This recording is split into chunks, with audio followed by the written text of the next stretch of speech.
Hello, my friend Pastor Kurt here, and I've got a serious question for you on this Monday, July 4th.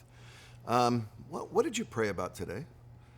Do you have a regular routine of prayer? Did you change your prayer habit today because it's July 4? What do you pray about? Almost every morning, literally every morning, I pray through the Lord's Prayer. I say, Father, you're my Father in heaven. Your kingdom come, your will be done.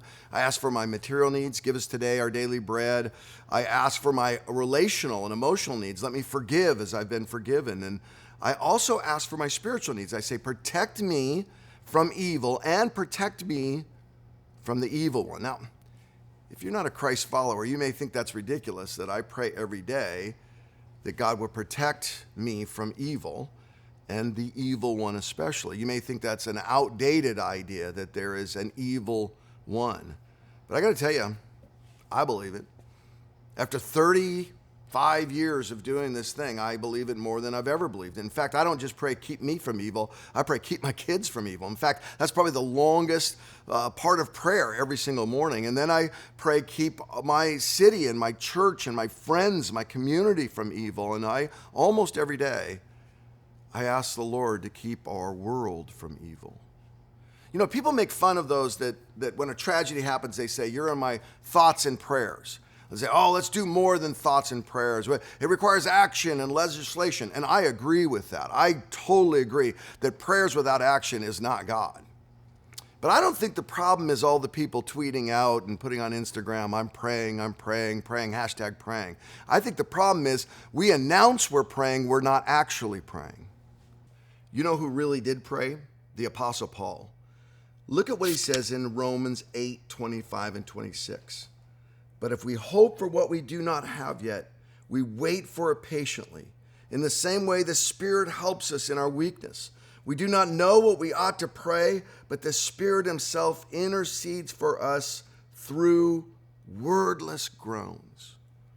Lots of different commentaries have said what they think wordless groans means. Whatever it means, I guarantee you this. The Apostle Paul prayed more intensely than you and I are praying. Are we really getting on our knees and saying, God, we have unprecedented economic times. There is real poverty in our world and people at danger from real poverty. And what's happening in our world economically causes real pain in the lives of people caught in the cycle of poverty. God, keep us from this evil. And we have unprecedented mass shootings. Now, before you make a comment, and I'm not taking any position anyway, I'm just saying right now is the time to pray against evil and the evil one. And we have an unprecedented divide. I even hesitate to mention the mass shootings in this video because I know that people on either side of the issue are going to come in and write crazy things. Why can't we talk anymore? I'll tell you why. I don't think we're really praying. I think we're saying hashtag prayer, hashtag thoughts and prayer. But if we were really on our knees saying, God, start with me, keep this world from evil, I think we'd see more action, we'd see more dialogue, we'd see more civility, we'd see more creativity, we would even see compromise.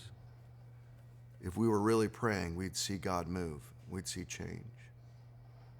This July 4th, can I ask you to do one simple thing? Would you really pray? Don't just pray.